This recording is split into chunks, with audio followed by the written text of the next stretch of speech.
Alright everybody, welcome to another Ink and Paint Club movie review here on the Ink and Paint Club channel. Oh my goodness. My name... What? Oh my. I know, it's intense. I'm excited. Yay! Yeah. Anyway, my name is JD. I am your host as always. And with me this week is my lovely wife-to-be, Melanie. The infrackable Kronk. I guess. I don't know what that is. I don't know what frankable. Infraggable. I think he's the infraggable Kronk. Anyway, we're not talking about the Justice Friends. Okay. No. This week we are talking about a movie that I have ostensibly been waiting for since first grade. Ostensively. That's the word too. Oh yeah. What does that mean? Shut up! It's a big word. I've never heard that before. I have a puny vocabulary. Oh. Anyway, we're talking about Captain Underpants, the first epic movie this week. Woohoo! Yeah. So yeah, I have been stoked for this movie since they first announced it. God knows when, a long time ago. But now it's out, and we saw it the other day. When was it announced? I don't really. A year or two ago, I think. I wasn't really paying much attention. I knew they were making one, but I wasn't really. Yeah. It got announced like a year or two ago. Oh. But hey, now it's out. On the same weekend as Wonder Woman, so I can't question that marketing strategy, but you know, what are you gonna do? Right. But so yeah, we're talking about Captain Underpants. Yeah.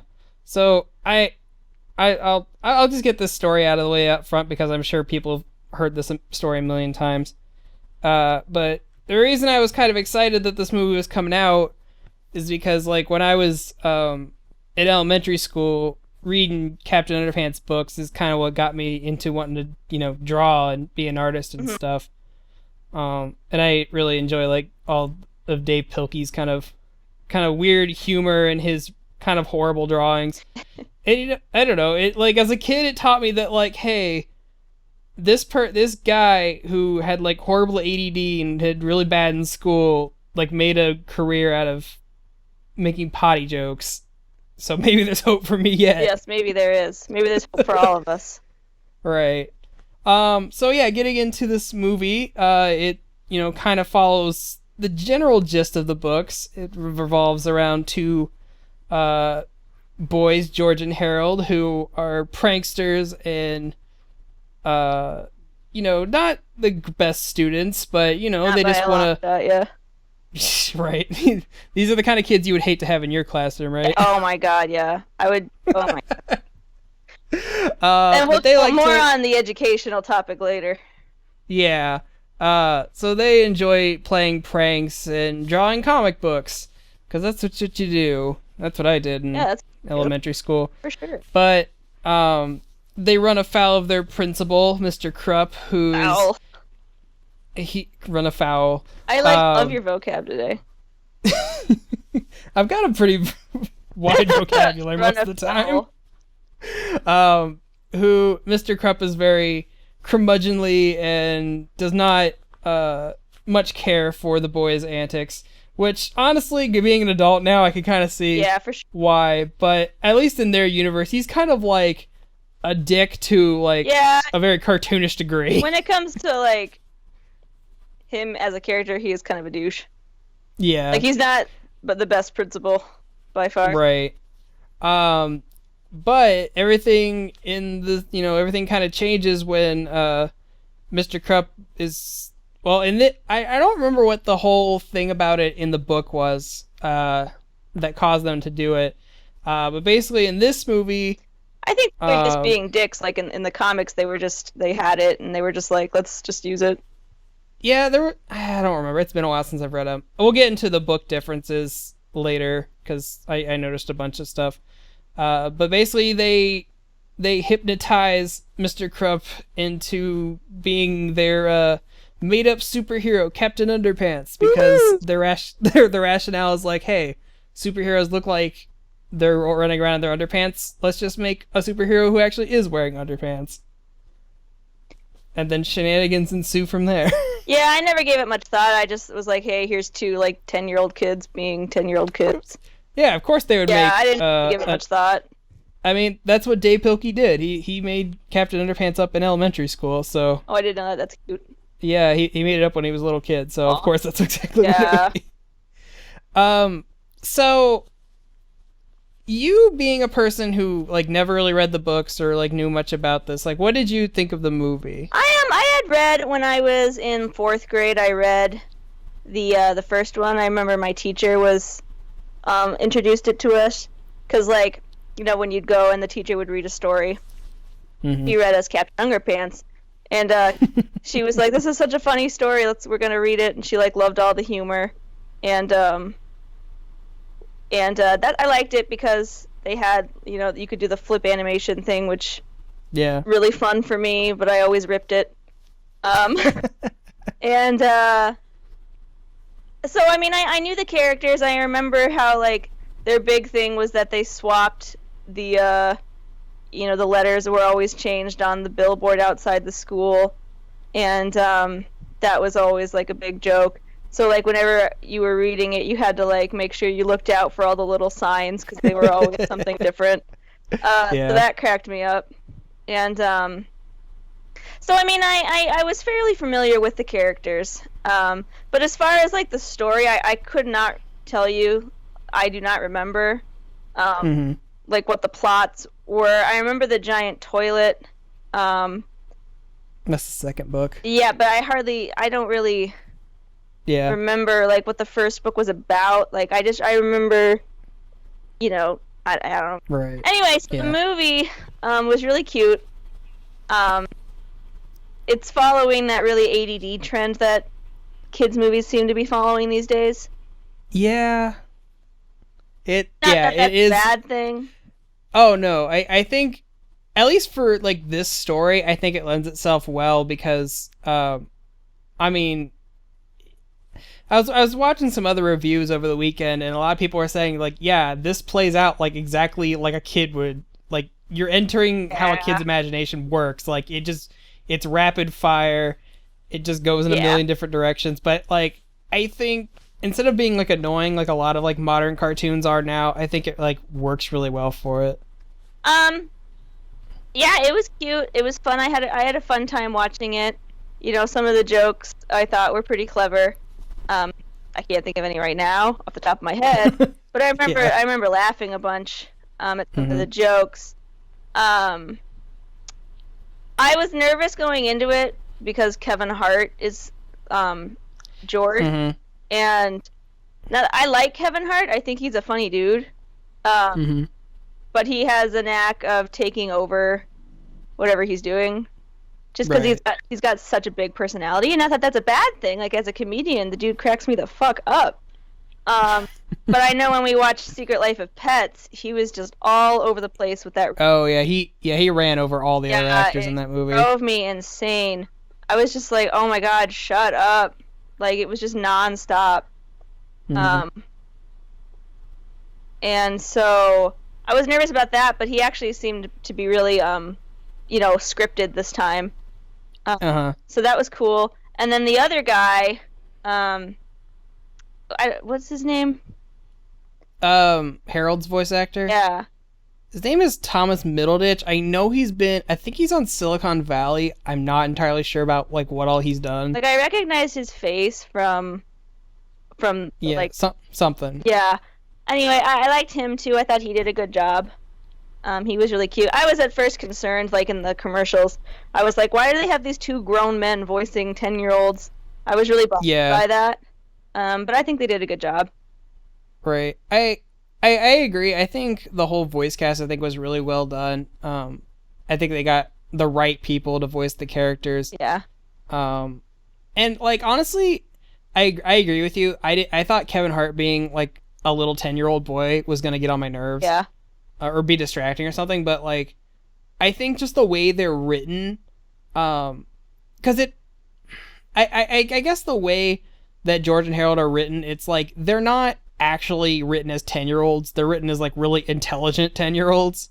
So I guess like them having actual kids, I think if they had actual kids delivering the lines that they have, it would sound even more out of place. Yes. But yeah, and I definitely agree. I think Kevin Hart was kind of reined in this time, and like I think he, instead of taking over, he like, you know, meshed really well with everybody else. I agree. But yeah. So I guess the big thing for me is when they said they were going to do a Captain Underpants movie, I was kind of concerned about what they would do with the story. Because the first book of Captain Underpants really doesn't have a whole lot of plot. I mean, the first couple don't. I mean, they're pretty fast. Okay, so it's like, I'm not crazy for not remembering. No. The first book, like, basically nothing happens in the first book. But, so I was wondering, it's like, how are you going to do this? But what they opted to do was create something that's basically original. It pulls a lot from the first four. Mostly the first book, the second book, and the fourth book. I don't think there's anything from the third. But they kind of combined a little bit of elements, made a bit of an original story out of it. And I was listening to an interview with Dave Pilkey a couple days ago, and he was talking about like how the process of the movie and stuff. And he actually like he was one of the people who kind of pushed for making an original story, because he basically said that he hates going into movies based on like books and stuff, because you already know everything that's gonna happen. Yeah. So he thinks it's boring. So he's like, yeah, just make your own thing. Just make sure it's in the spirit of the thing, of the books, and you're fine. And I think they did that well. I think it is very much in the spirit of the books, but it's not like exactly word for word the books. Mm-hmm. So that worked for me. It was kind of funny going through the movie, like trying to pick apart what parts from the books that I did recognize. Yeah. Cause I guess this is kind of like the Easter eggs I can remember anyway. Like the comic books that George and Harold show off, they shout out a couple specific titles. Like there's one that's Wrath of the Wedgie Woman, and that's the fifth book. Or the Perilous Plot of Professor Poopy Pants, that's the fourth book. So it's funny that they're actually putting the book titles into the thing. Obviously they go through the whole bit where they have to hypnotize Mr. Krupp, so that's kind of pretty spot on from the first book. I don't remember, like I said earlier, I don't remember exactly what the reason they hypnotized him in the book for. In the movie, it's because he's trying to separate them into two separate classes, which is basically, they say it's gonna ruin their friendship. I don't understand that. Well, that's just kids thinking. Yeah, I guess so. Yeah, it's like I had friends in other classes when I was in elementary school. That didn't ruin anything. I mean, that's just cute little boys. You know, that's just how little kids think. You know, I didn't really give that much thought, just because. Sure. You know, and there was an episode of Clarence like that recently I saw that was like his best friend Sumo, the bald kid.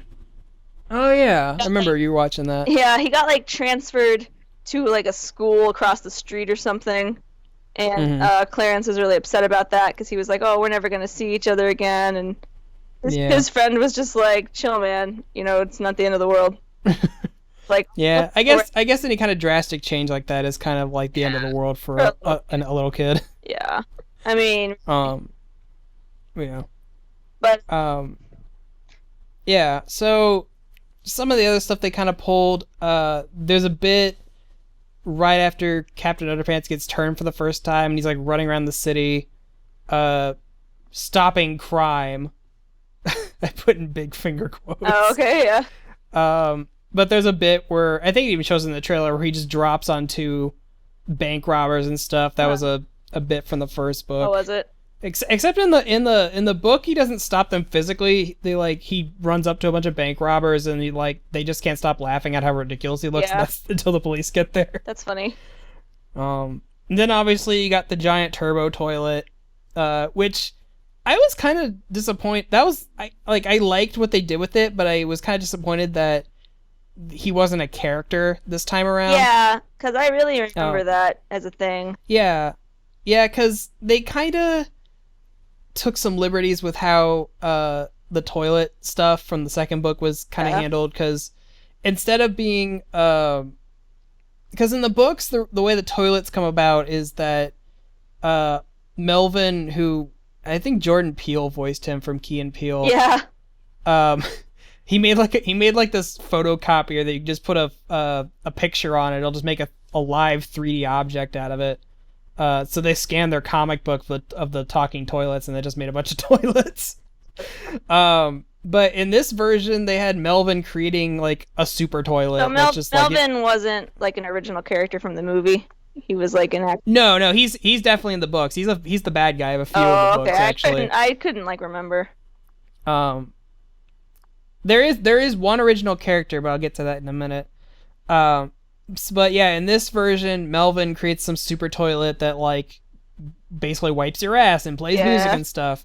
But when Professor Poopy Pants shows up, who's the big bad guy of this movie, he uses his special ray gun or whatever. It basically mutates the super toilet into the turbo toilet, and is basically just a giant robot that he pilots instead of it being a character. Which it's fine for what the movie was trying to do. I was just kind of bummed. It's like, I like that. I liked him as an actual character, not just a big robot. But and then like spoilers. I don't know if you know, but like in the end, they had like all the toilets come back to life and shit. Okay, yeah. They had this movie end like 3 times. Yeah. Like they try to end the movie like 20 minutes into the movie. Yeah. I was like, oh, okay. That was really random.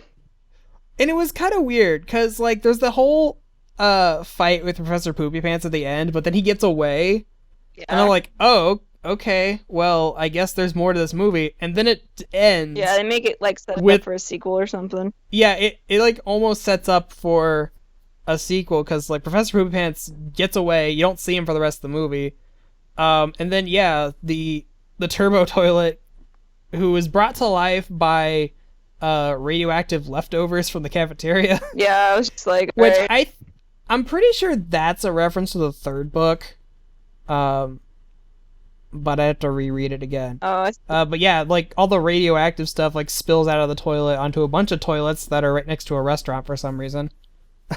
Why not? Yeah, and that just creates the talking toilets. That was the joke. It was just that. Yeah. They were just a shitty place, you know. Yeah. But yeah, it like ends with the talking toilets coming to life, and that's just where the movie ends. So we'll see if that goes anywhere. If there's another movie. But I did want to. I was gonna. The one original character was the lunch lady, who was voiced by Kristen Shaw. Yeah, that was cute. Yeah, I don't know why they decided to make an original character specifically for that, because she's like set up as a love interest for the principal, because I guess the whole moral of the whole thing is like, oh, they're doing all these pranks that, you know, make the teachers mad and stuff, so they want to do a prank for good, so they basically set up a date between the lunch lady and the principal so he can be happy because he's a lonely man. Like but yeah, this scene where they went to the house was so fucking funny. Oh, that was probably the funniest scene in the movie. Yeah, because like going through his house, it was like they bring Principal Krupp back to his house, you know, after, you know, turning him back from Captain Underpants, and they just like, oh, we're gonna snoop through his house, and they just get more and more depressed at the state of his house. That was so funny. He had like one fork and like he had one fork and one light bulb that worked and one chair. Not so Cheerios. And they were like, this was not a very good Snoop. No, I regret. I kind of regret doing this. Yeah, that was really funny. That made me laugh really hard. Yeah, that was pretty sad. So it was kind of nice to see him kind of get a bit of a happy ending there at the end. Well, they gave his character like more depth than just being like the asshole. Yeah, they did show him after a while, and it was kind of nice to see him at the end where he kind of came around. Yeah. To them, where he gives them their comic books, and he's like, oh, they're actually kind of funny. Yeah. So that was nice. Yeah, that was cute. So yeah, the big bad guy of this movie is Professor Poopy Pants, who I guess makes sense to make the big bad guy, because he's like I guess he's kind of the first big recurring villain that the books had. Yeah. So I guess it made sense for him. I thought it was kind of random how they introduced him, though. Just as like this random science teacher. Well, because like they kind of set up as there was a throwaway line somewhere towards the beginning of the movie, like how the principal fired the science teacher because he wanted to spend Saturday with his family. Yeah, that was just such a dick thing to do. And so I was like, okay, so that's what's supposed to be your foreshadowing. And then like after the whole scene where they're running through the city with Captain Underpants, there's this flyer saying "looking for science teacher," and that's how he shows up. Yeah. So. And he's like, and it's like so. He's like, oh, the perfect cover, like for what? Yeah, exactly. So. Yeah, it was kind of random. Yeah, but I did like how they used him. I liked that they kept his motivation from the book where he wants to get rid of laughter and happiness and stuff because he wants to get revenge on the world for laughing at him. Right. I do love the line where they're like, you just need to learn to laugh at yourself. He's like, oh yeah, Oprah's my problem. Yeah, that was really funny. Yeah. Reference to Oprah. Oh god. But yeah. So I think just all in all the story I think was really well done. I think it was done in the spirit of things. Yeah. Honestly it was all that little first grade JD could have hoped it could be. Now you say first grade, and I'm just like, holy shit, because I didn't read those until like I was in 4th grade. Oh yeah. It was like first or second, because I think the first book came out in like '96. Jeez. So yeah, I was in first or second grade when I was reading those books when the first one came out, and I don't know. I think a librarian showed it to me. Yeah. And man, I just like I could not stop reading those books. I would run them from the library every week. Mm-hmm. I only read up to like book 6 or 7, and then I stopped because obviously I was getting to like middle school and stuff. So, I need to reread the rest of them at some point. But no, I think this was really well done. It kind of gave me, I don't know if this you feel the same, but it kind of gave me a Peanuts movie vibe a little bit. Maybe with the art style. Yeah. Because I think that was the one thing I was really worried about this movie, because it's like, I feel like Dave Pilkey has a really specific art style where it's like, it's very simple, it's almost bad on purpose. Well, yeah, because they're supposed to be like little kids, you know? Right. I would agree with that it is definitely supposed to be. Yeah. And I guess it's like, I was worried that they were going to do what a lot of adaptations have done in the last couple years, where they try to make them look kind of real, or they kind of add too much detail to the characters to the point it's like they're kind of creepy looking, like that live action Smurfs movie they made a couple years ago. Like they gave everyone like really detailed pupils, and all the fabric was like really high def. But then like last year they made another Smurfs movie that would look almost exactly like the cartoon. I'm like, yeah, that's how you should have done it in the first place. Yeah, I don't know. I mean, obviously, I never saw Smurfs. No, I've never watched any of those movies. Don't like the Smurfs. I think they're creepy. Yeah. But I don't like the Peanuts either. So. Yeah. Well, do you not like the art style? Or you just don't like the kids. I don't like anything about Peanuts. Okay. Yeah, I'm not a Peanuts fan. Nah, that's okay. But I mean, at least when we watched the Peanuts movie, they did kind of what this movie did, and like they tried to stick to the art style as much as they can. And combined a bunch of story elements. Right. But they took the art style of like those old shorts, like the Child About Christmas, and they just put it in a 3D space. But it's the art style, but it's in 3D, which I think this movie did really well, because it's like all the characters look exactly the way they do in the books. They're all really simple stuff. Everyone has like those little rounded fingers. Everyone has the little dots for eyes and stuff. And like for me personally, I really appreciate that, because that art style is what I based a lot of my early drawings on. Mm-hmm. So it's like, I really appreciate they stuck with it. Yeah, and I was thinking, just as an artist standpoint, but also as like a teacher for elementary kids, I was thinking like, it takes a lot to um to draw an art style in the style of what a kid would do, intentionally. Like when kids draw art, it's like they don't have a concept really of what they're drawing, and they don't really pay much attention to if it's good or bad. So I think when an adult tries to mimic that kind of scratchy, nonchalant art style, I think that takes a lot of talent. Yeah. Go ahead. No, I was just saying that's just kind of what I think a lot about. Wasn't there like this artist quote that goes around every now and again? It was like, it took him a year to learn how to paint like the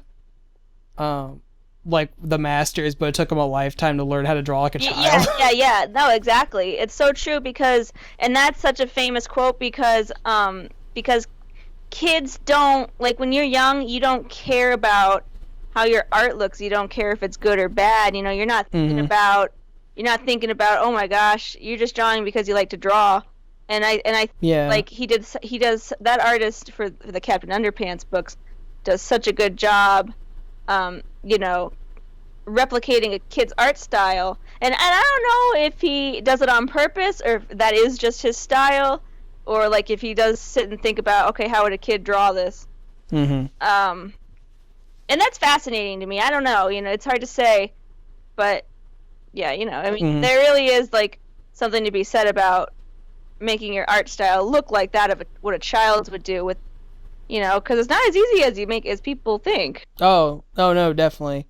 And a lot of that theme is kind of put into the stories of the books, where it's like these kids just draw comic books and it's just like a thing they do, and they just crank it out just all the time. And I like that they even showed that in the movie, because they're like just sitting around all the time just drawing comics and just bouncing ideas off each other all the time. And there's that scene where they reinstate the art program. Oh my god, yeah. So this movie has a lot of hits to the educational system, which it does, which I appreciate. Because if you read any of the Captain Underpants book, you know that Dave Pilkey does not have a high opinion of the American educational system. Well, not much of it. And he's not wrong, but yeah, definitely not. But definitely. But it just made me laugh because really, the arts and stuff are the first things that get cut. Yeah, because he was there's a joke about the boys are in the principal's office and he's just staring at them, so they get up and start to leave to see what'll happen. And like this giant metal door just slams down. So like it was either metal door or keep arts and music. And I think I made the right choice. Yeah, it was pretty fucked up. It's like, oh, that's sad. Yeah, that's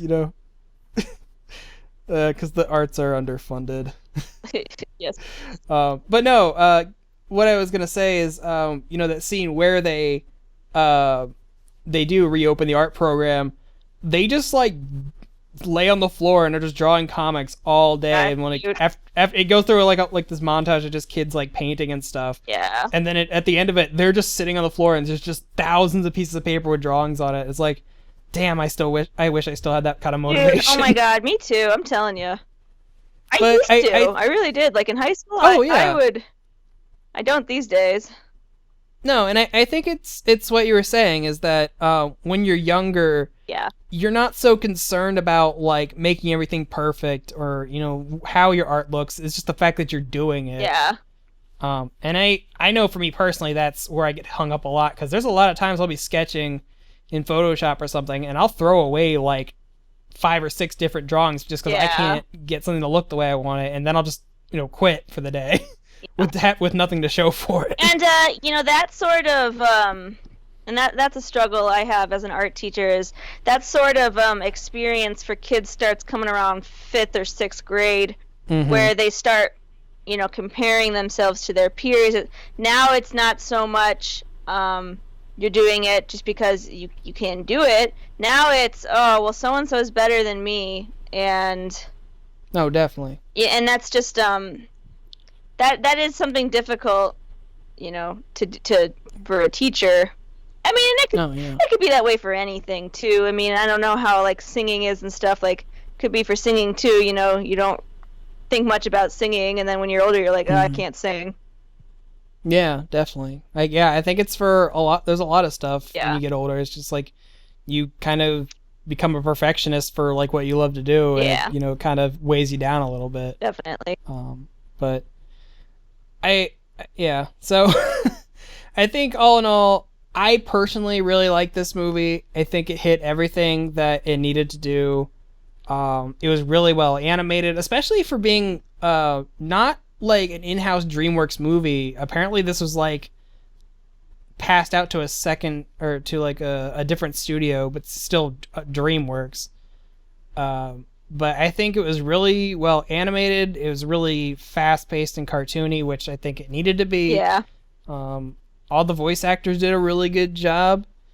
Yeah, I want to get the art book for this movie. I wouldn't mind going to see it again at some point. Who was the voice of Crump? It was Ed Helms. He was on The Office. He was in The Hangover. Well, who was he in those movies? The Hangover. Do you remember the guy in The Hangover who lost his tooth and stuff? He's kind of the guy with the glasses. Oh, yes. That's Ed Helms. Dr. Faggot. Oh. Paging What? Dr. Faggot. Dr. Faggot. I think he was in the... Did you see the Lorax? Yeah. I think he was the one slur in that. Oh, I didn't know that. I'm pretty sure that's him. But yeah, he did that. And obviously Jordan Peele's that and Kristen Shaw's in it. So they got a lot of good comedians for this. Yeah, they did. And I think everyone did a really good job. So all in all, I really love this movie. That's good. Big thumbs up from me. We, Hey.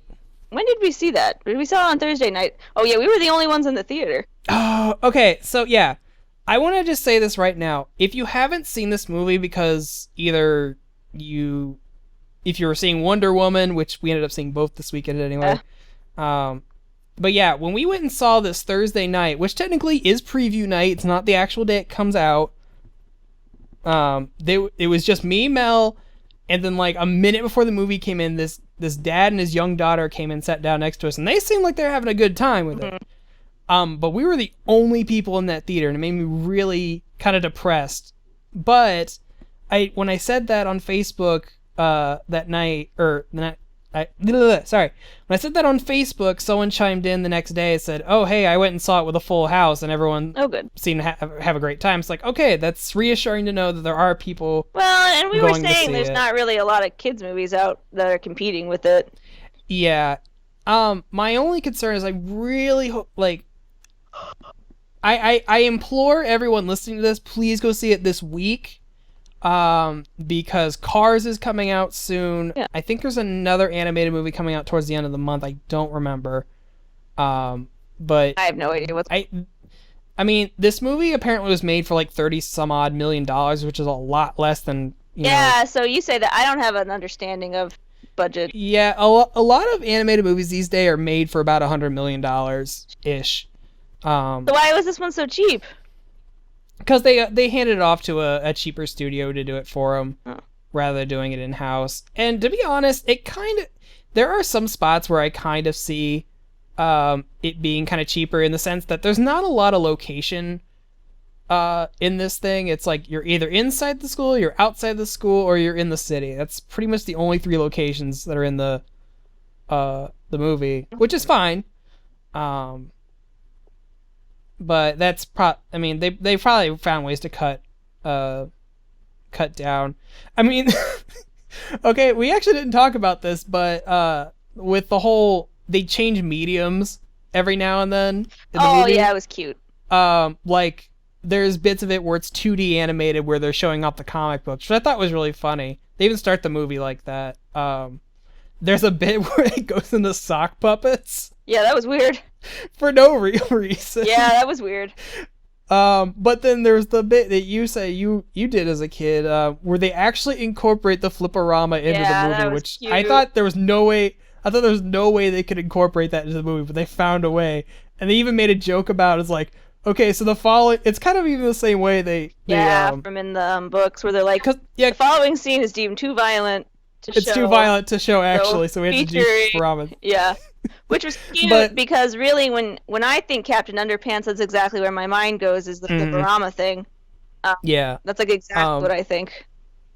Yeah, definitely. And it was kind of funny because they even used that opportunity to kind of say that, oh, hey, this movie is kind of on a cheaper budget than most big animated movies. They even said, like, the following scene has been too graphic and too expensive to show in regular animation. Oh, that's funny. So that's why they used the flip book instead, because it's like, we don't want to have to animate the entire fight scene That's hilarious. between Captain Underpants and the toilet monster. But, so I got a good kick out of that. Yeah, that's funny. Yeah, so guys, if you've got some spare time this week, please go see this movie. It's really funny, it's really well animated, it's got a lot of heart to it. All the actors do a great job. I like it. Yeah, it's cute. It's cute. So there you go. Is there anything else you wanted to add before we sign off here, dear? I don't think so. Okay, good enough. If you want a good laugh, you just want a movie that you don't have to think too hard about, No. something. And there's a million jokes a minute, so if there's not something you found particularly funny, like for me, I didn't particularly like the whole part where they have the whoopee cushion symphony. Yeah, that was dumb. I hated that. Yeah, It was I so was stupid. trying to just fill in some time. But no, if there's a joke you don't like, there's literally one right around the corner that'll probably get you, so that's good. So gets big thumbs up from modern day JD and little kid JD. That's good. Good. All right, guys. Well, I think that just about does this for this week. Thanks for listening to our review. Hope you enjoyed it. Come back next week. We'll be celebrating our 2nd year. Wow! doing the podcast. Oh my gosh! Yes, Kyle will be here and we'll be answering your questions. So if you got any questions, queer. Am I right? No. Yeah. So yeah, if you guys have any questions you want to ask us, animation or not, doesn't matter what it is, leave it in the comments and maybe we'll answer it. I don't know. Maybe. Probably, because we don't have a whole lot of questions so far. Oh. But yeah. So yeah, that does it for us this week. We'll catch y'all guys next week.